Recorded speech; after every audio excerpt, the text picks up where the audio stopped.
mall air was exactly 72 degrees, I knew, because I'd checked the thermostat 3 times that evening, trying to justify why I was sweating through the Santa suit.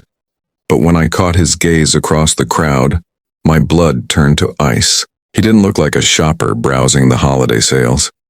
He didn't look like a father picking up last-minute gifts or a grandfather searching for the perfect toy. He looked like a man who was deciding which part of the room he wanted to burn down first. Calmly assessing fire routes and calculating acceptable losses, it was December 24th, 11:47 p.m., 13 minutes before my shift ended, and I was adjusting my synthetic Santa beard for the 100th time that evening, the red fibers itching against my chin like tiny needles filled with my own private anxiety. The velvet suit was too hot. The white wig made my scalp itch in a way that felt almost violent, and my feet were screaming inside black boots that cost more than I made in a week. But the kids, God, the kids made the drowning sensation worth it. Their eyes lit up with wonder when they sat on my lap, and for those brief moments I could pretend I wasn't a 26-year-old college dropout working seasonal jobs just to pay rent on a studio apartment in the worst part of town. That's when the man moved, cutting through the crowd with the ease of someone completely accustomed to people moving out of his way. Hey everyone, welcome back to the channel. If you're new here, get ready because today's story is absolutely wild. It's a Christmas tale that starts with mistletoe and Santa suits and ends with a mafia boss deciding your entire fate in the span of 13 minutes. This isn't your typical holiday romance. This is a story about a woman who thought she was invisible suddenly becoming the center of attention of the most dangerous man in the city. Before we dive into this incredible, unexpected journey of fate, mistletoe magic, and dangerous love, make sure to smash that subscribe button and turn on notifications, because you're going to want to watch every second of how a seasonal worker became the queen of an empire she didn't know existed. This story has twists, passion, danger, and a love that defied every expectation and every law. Now let's dive into how a woman in a red suit caught the attention of a man who controls everything in the darkness. The shopping mall was a winter wonderland specifically engineered to separate parents from their money, while filling children's hearts with impossible nostalgia for Christmases they'd never actually experienced.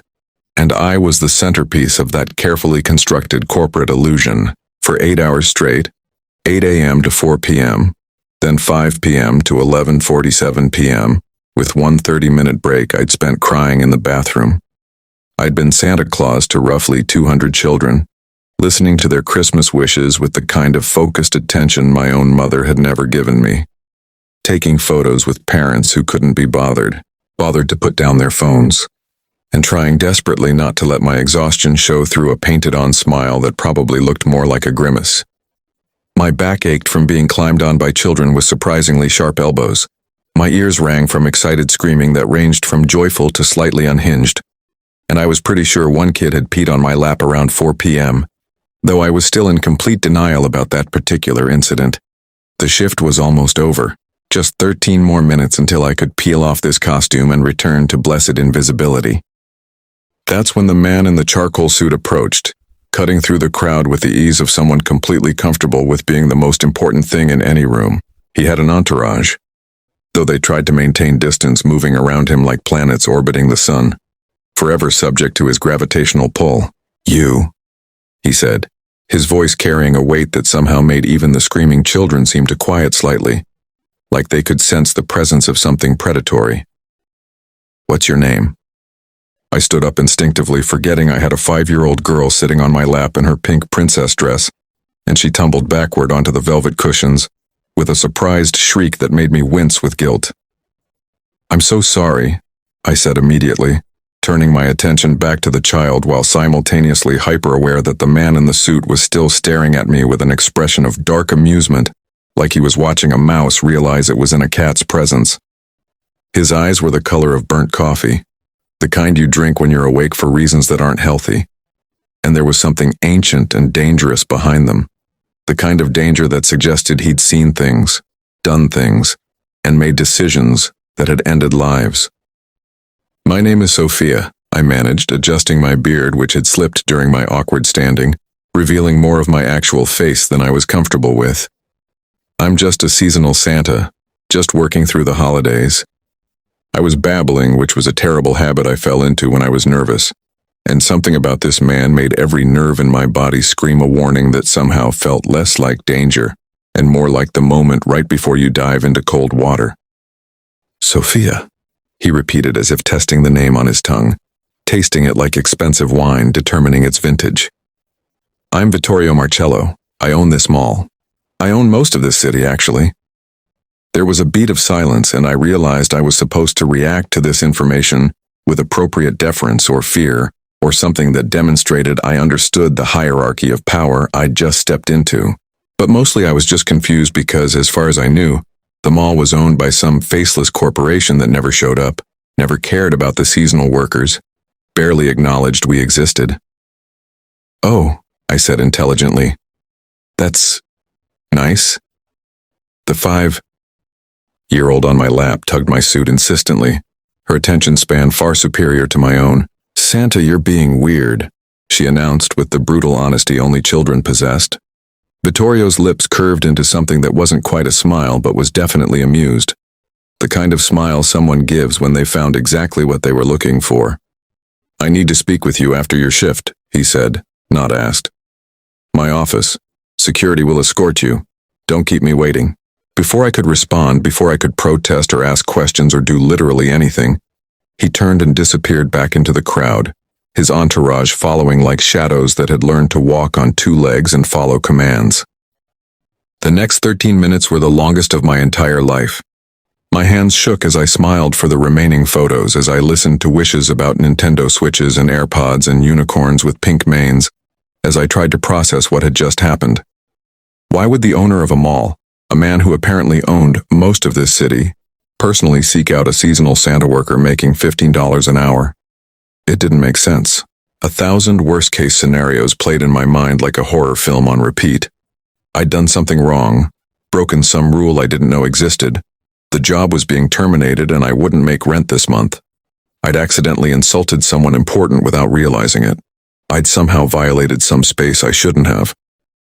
By the time my shift ended at midnight and security appeared to escort me toward the back offices, the same massive man with a scar across his jawline who'd been watching me from across the mall for the past hour, I was a nervous wreck held together by coffee and denial. Mr. Marcello is waiting, he said simply, as if I had any choice in the matter, pressing an elevator button that was marked Executive Access Only. The office was exactly what I'd expected a powerful man's office to look like, minimalist in a way that suggested violence in the form of simplicity, expensive in a way that suggested he'd never had to ask the price of anything, commanding a view of the entire city below that looked like it was his to move around like chess pieces. Floor-to-ceiling windows showed Miami glittering in the dark, millions of lights creating the illusion of a living, breathing organism. And Vittorio stood silhouetted against that backdrop, like he was part of the landscape, a natural feature of the cityscape, something that had always existed and always would. Close the door, he instructed my escort, who complied immediately, leaving me alone with this man who owned the mall, who clearly wielded power far beyond what a mere mall owner should possess, who was looking at me with an intensity that made my breath catch in my throat. I saw you today, he said, moving to a decanter of amber liquid and pouring a glass without offering me one, which told me everything about the power dynamic he was establishing. I saw you with those children. You were kind in a way that wasn't performative. You were patient with each interaction, even the screaming ones, even the ones who couldn't articulate their wishes. You didn't rush through the experience like most seasonal workers do. You treated each child like they actually mattered. I wasn't sure if this was a compliment or an observation or a threat, so I remained silent, which seemed to be the correct choice, because his expression shifted slightly. I want to know why you're working here, he continued, turning to face me fully now, his eyes scanning my face like he was trying to read something written in a language only he understood. A woman like you, intelligent, beautiful, composed, shouldn't be working minimum wage at a mall on Christmas Eve. I didn't know how to answer that. The truth was complicated and messy and involved a lot of poor decisions and bad luck and a guidance counselor who told me I wasn't college material right before I'd dropped out freshman year. "I'm doing the best I can," I said finally, my voice smaller than I wanted it to be, sounding like the girl I was before I started disappearing into Santa suits. "College didn't work out. I'm trying to get back on my feet. This job pays for my apartment. It's temporary." Vittorio nodded slowly, like I'd confirmed something he'd already suspected through some kind of predatory instinct I didn't understand. "Come here," he said, not moving from his position by the window, and every alarm bell in my body was screaming warnings I was choosing to ignore. I walked toward him anyway, my Santa boots echoing on the marble floor like a countdown, and when I reached him, he reached up and, without asking permission, without hesitation, ripped the Santa beard off my face. The synthetic fibers caught on my skin, stinging slightly as they tore away the disguise I'd been hiding behind, and I gasped at the violation of my personal space, at the intimacy of the assault. But what came next, what he said next, changed everything in the space of a single sentence. "You're not leaving," he said simply, his eyes scanning my actual face like he was trying to memorize every detail now that the disguise was gone. "Not this mall, not this city, not this situation. You're coming with me. Right now." My heart stopped. Everything stopped. "What?" I whispered, stepping backward, but there was nowhere to go. His office was a trap of windows and open space and nowhere to hide from the weight of his gaze. "I can't just leave. I have an apartment. I have things I need to do. I have a life."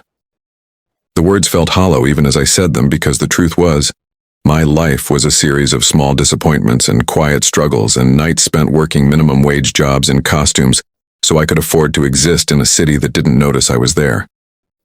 Vittorio's expression didn't change. "Your lease is month to month in a building owned by a man who doesn't maintain the heating system and who overcharges for utilities. You have almost no possessions of actual value. And your life, if we're being honest, is one that a woman like you, beautiful, intelligent, capable, shouldn't be living." He took a step closer and I took another step backward, pressing against the window. The city lights were cold against my back, and I suddenly understood that I was trapped in every way that mattered. "I'm Vittorio Marcello. I run this city. I run everything in this city, the legal parts, the illegal parts, all of it. And I've just decided that you're going to be a part of that empire. The question is whether you're going to accept that, or whether we're going to have to do this the complicated way." "You're insane," I said, my voice shaking with a fear that was starting to mix with something else, something that felt dangerously like excitement. "You can't just kidnap someone because they were nice to children in a Santa suit. That's insane, that's illegal, that's... I couldn't find the words because no words existed for this situation. "I'm leaving." I turned toward the door, but he moved faster than should have been physically possible, his hand closing around my wrist gently but with unquestionable strength, the kind of strength that suggested he'd spent his entire life learning how to control his power. "Sophia," he said, and the way he said my name made my heart stutter in my chest. "I'm not kidnapping you. I'm offering you an opportunity. Come with me tonight, voluntarily, and I'll show you a world you didn't know existed. A world where you're not invisible. A world where you matter." He paused, and when he spoke again, his voice dropped lower, more dangerous. "Stay here, and I'll still come back for you. I always get what I want, but it will be harder for both of us." The threat was wrapped in silk, delivered with a smile that didn't reach his eyes. "Who are you really?" I asked. And the question seemed to actually reach him, seemed to crack something in his composure. "I'm a man who saw you today and decided you were going to change my entire life," he said simply. "The question is, are you going to accept that, or are we going to have to do this the complicated way?" I should have run. Every instinct screamed at me to turn around and flee, to find security, to report this man for assault and threatening behavior.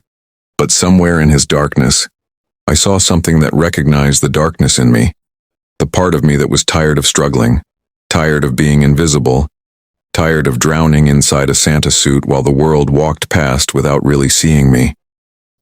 For the first time in my life, someone wasn't looking past the red velvet and white beard.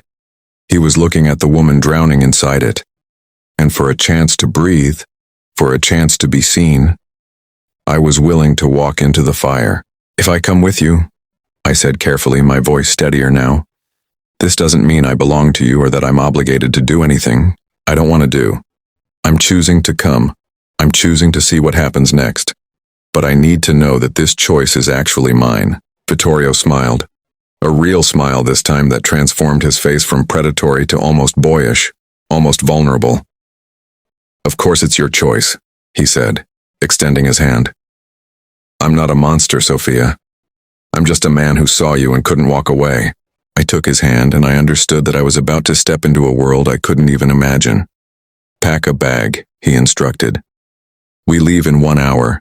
My driver will take you to your apartment. You can bring anything you want, anything at all. This is your choice." The penthouse was nothing like I'd imagined a mafia boss's home would be. I'd expected dark colors like old blood, weapons displayed like art, evidence of criminal enterprise scattered around like evidence of a life lived in shadows. Instead, I found myself in a space that was almost monastic in its elegance. White marble, modern art that looked like it cost more than my entire life. Floor-to-ceiling windows overlooking the entire city like it was a map of Vittorio's empire. A private chef appeared almost immediately with dinner prepared for someone with refined tastes I didn't yet possess, and Vittorio showed me to a guest room that was larger than my entire apartment, with a bathroom that had a rainfall shower head and marble countertops and soaps that smelled like they'd been imported from somewhere that mattered. "This is yours," he said simply. "Anything you need, you ask for it. I've had my assistant prepare a selection of clothes in the closet, various sizes, various styles, various occasions. Tomorrow we'll discuss what comes next." He left me alone with my racing thoughts and the surreal reality of my situation. I was in the penthouse of a man who'd threatened to make me stay, while also somehow making it feel like a choice. I was surrounded by luxury I'd never touched before. I was terrified and thrilled in equal measure, and I wasn't sure which emotion was stronger.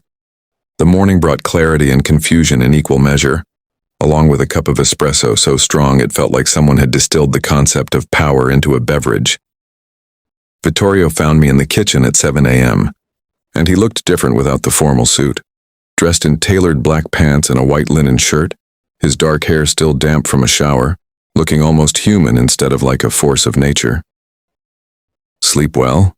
he asked, sitting across from me at the marble breakfast bar with the kind of casual confidence that suggested he'd never had a moment of doubt about anything in his entire life. "Terribly," I admitted. I kept waiting for this to turn out to be a dream or a nightmare or some kind of elaborate kidnapping scenario I'd read about on the internet. I kept thinking about running. Vittorio laughed, a genuine sound that seemed to surprise him, like he hadn't laughed in a long time and had forgotten what it felt like. "I'm not going to hurt you, Sophia. That's not what this is." He slid a phone across the counter toward me, a new iPhone with a case that probably cost more than my old phone. "This is yours. My number is already programmed in. You can call anyone you want, tell anyone you want where you are. You can order anything you want, go anywhere you want. But I'm betting you won't call for help because you're already curious about what comes next." He was right, and I hated him for it. Over the next week, I discovered that Vittorio's world was constructed on layers of power and control that I'd never imagined existed in real life outside of movies and crime shows.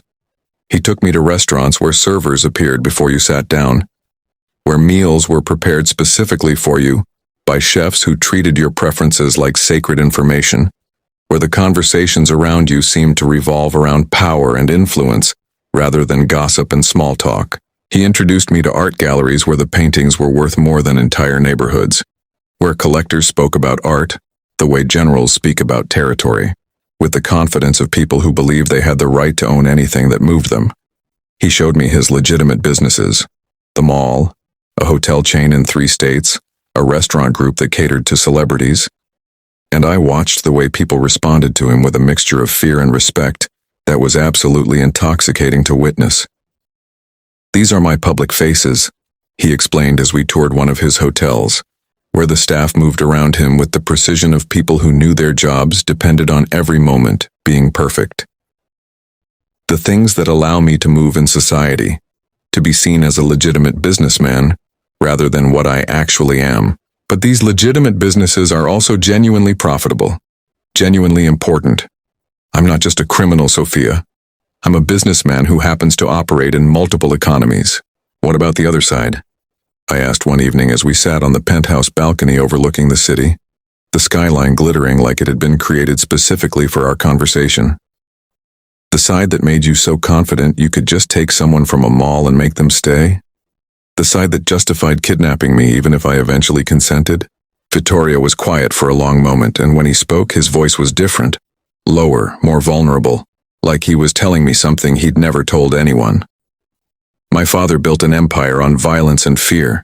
He had everything: money, power, respect from every criminal organization on the East Coast. But he had nothing that actually mattered. When he died, when he was murdered in a way I watched from a closet when I was 14, I inherited his organization, his debts, his enemies, his legacy of cruelty.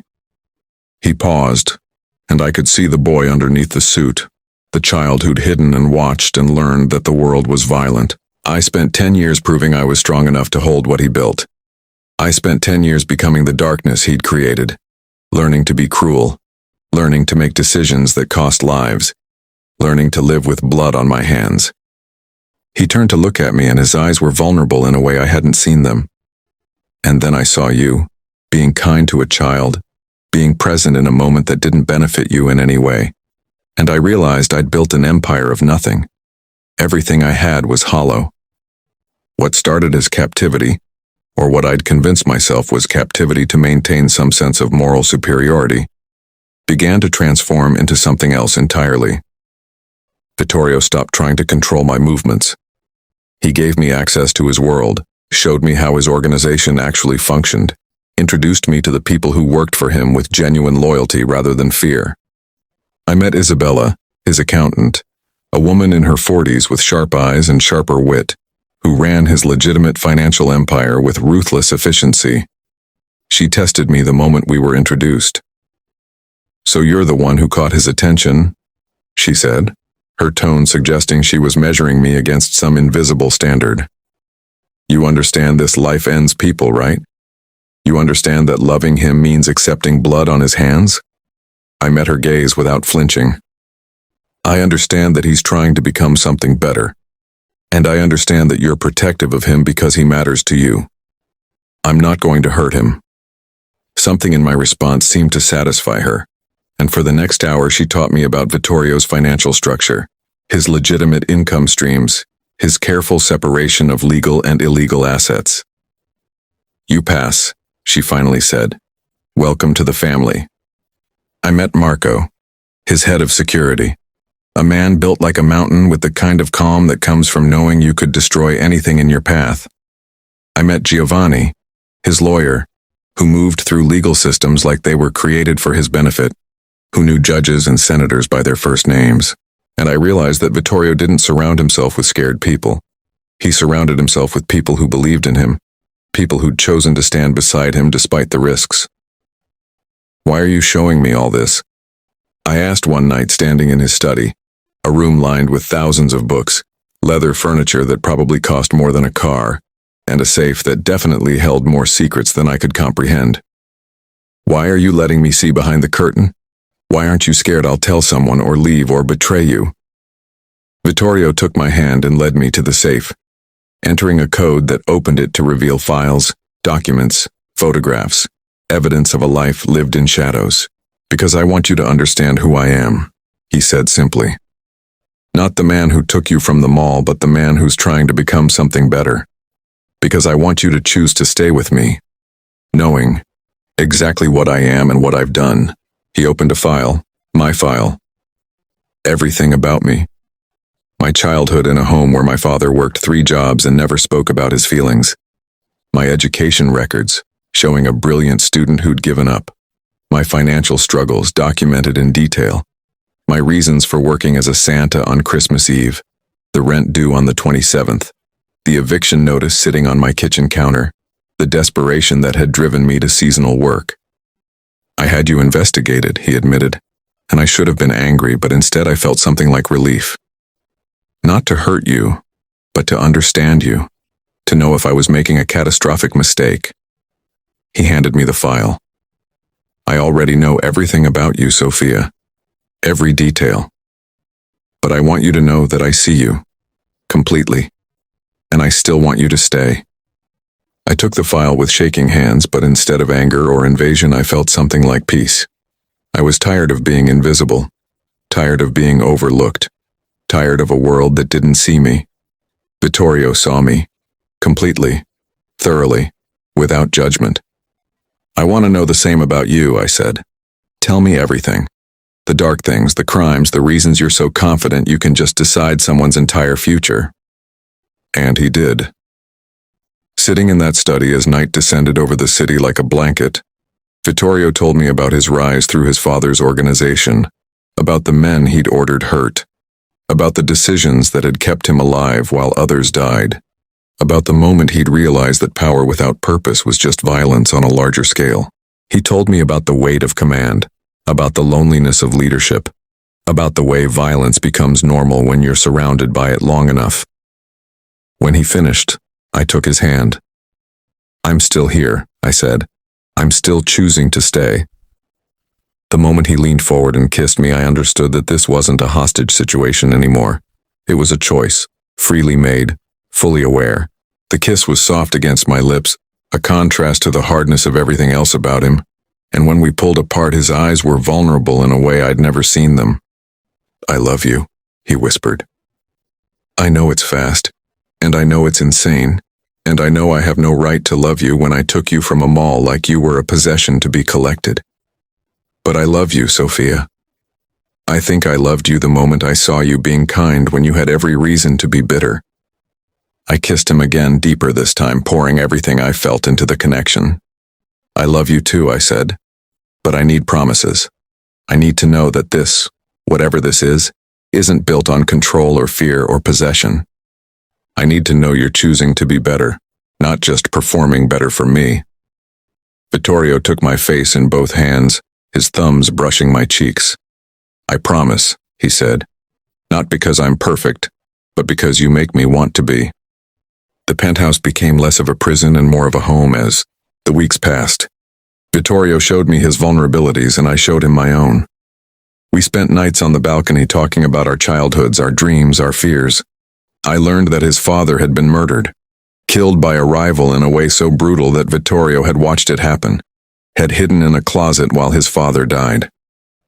I learned that he'd built his empire partially out of vengeance and partially out of a desperate need to prove he was worthy of respect, worthy of power, worthy of existing in a world that had tried to break him. I learned that beneath the expensive suits and the unquestionable confidence was a man who was terrified of being abandoned, of being left alone again, of becoming his father.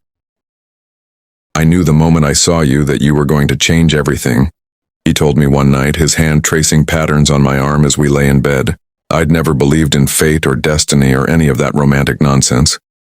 But seeing you in that Santa suit, being kind to children with a broken heart, I suddenly understood why people believe in things they can't control. 3 months after Christmas Eve, Vittorio took me to his tailor and had me fitted for a custom dress.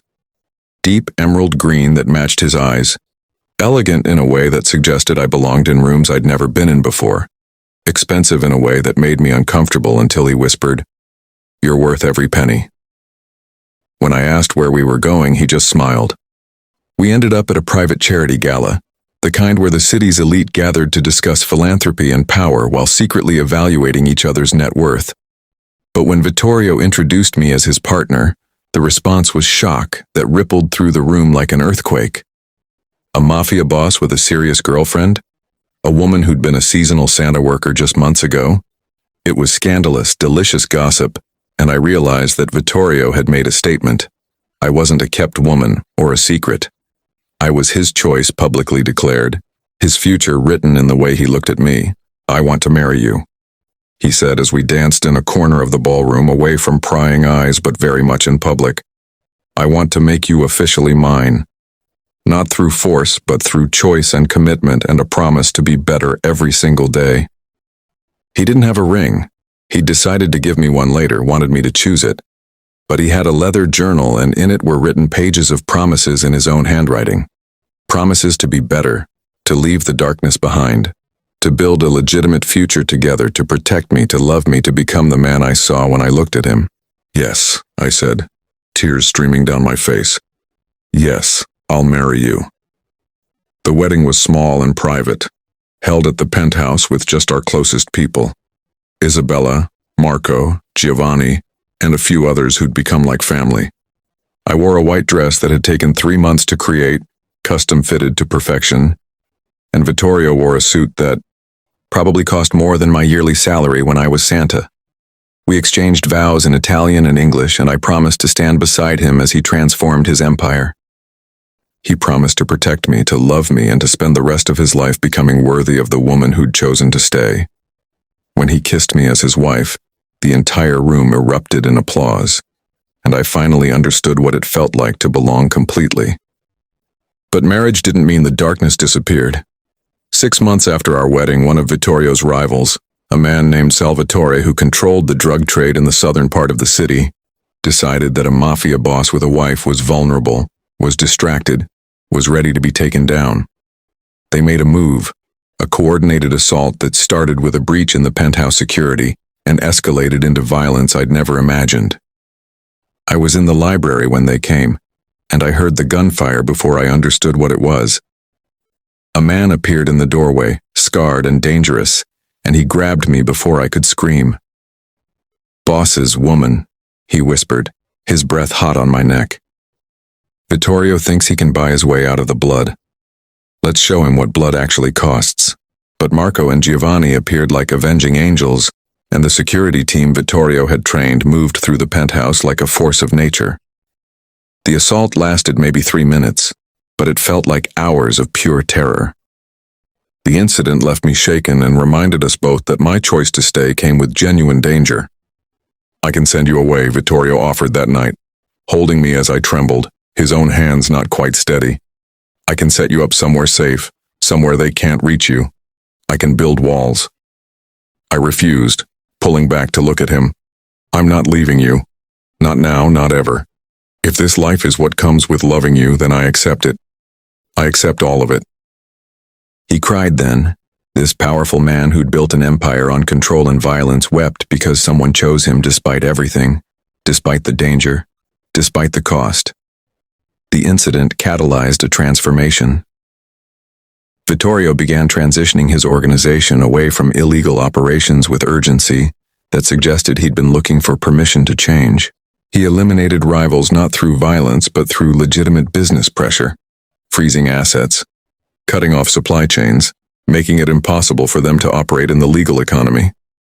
He invested heavily in the community, funding schools and hospitals, creating legitimate jobs through his businesses, building a legacy that wouldn't end with his death.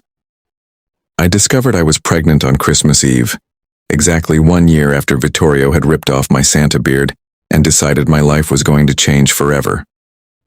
We were at the same mall, not for work, but for nostalgia, walking through the Christmas decorations hand in hand like we were retracing our steps toward the moment that had changed everything. "I have something to tell you," I said, pulling him toward the Santa photo setup, the one where it had all begun. "Remember this? Remember seeing me here and deciding I wasn't invisible anymore?" He smiled, that smile that transformed his face from dangerous to boyish, from predatory to vulnerable. "I'll never forget the moment I saw you here. It was like the entire world stopped rotating and reset itself." I handed him a small wrapped package. Inside was a positive pregnancy test and a note in my handwriting. "Santa gave me exactly what I asked for. Here's our Christmas miracle." Vittorio's face transformed. Shock, joy, fear, love, all of it flooding across his features at once. He picked me up and spun me around, not caring who was watching, not caring about his image or his control. He was just a man who'd been given something he didn't know he desperately wanted. Our daughter Lucia was born on a spring morning, and seeing Vittorio hold her for the first time was watching a transformation so complete, it seemed impossible. The man who'd built an empire on power and control became gentle, vulnerable, protective in a way that transcended anything he'd ever done before. "I promise you," he whispered to our sleeping daughter, his voice cracking with emotion. I'm going to build a world where you never have to fear the darkness I came from.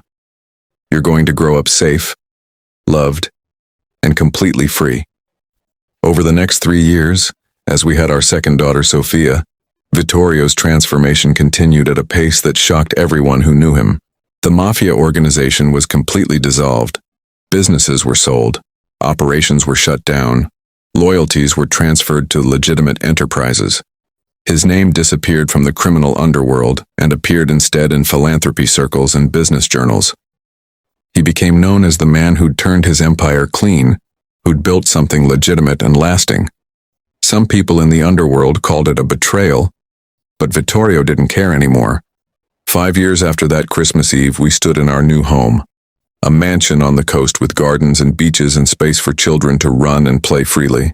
And I reflected on how far we'd come from the mall, from the penthouse, from the darkness. Vittorio found me watching our daughters play in the sand while he worked on his laptop, handling the legitimate business empire he'd built with his own hands. He sat beside me on the deck, the ocean spreading out before us like a promise kept. Do you ever regret it? He asked. Regret what? You ripping off my beard? You kidnapping me from my seasonal job? You deciding my entire future without my consent? He laughed, that real laugh that I'd learned to recognize as his authentic self. All of that, yes. Do you regret coming with me? Do you regret choosing me? I took his hand and held it against my heart. Not for a single second. You saw me when I was invisible. You chose me when I didn't know how to choose myself. You became better because I asked you to. That's not kidnapping, Vittorio, that's love.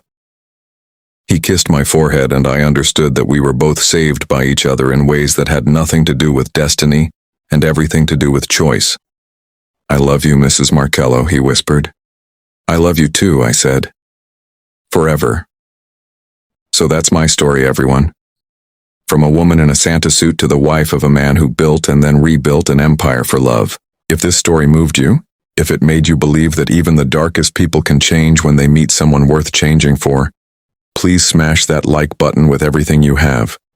Share this with someone who needs to know that sometimes the most unlikely meetings become the most beautiful stories. Don't forget to subscribe because we have so many more tales of redemption, dangerous love, and transformation waiting for you. Now I want to hear from you. Drop a comment and tell me, did you believe Vittorio could change from the beginning, or did you think he was going to be a villain all the way through?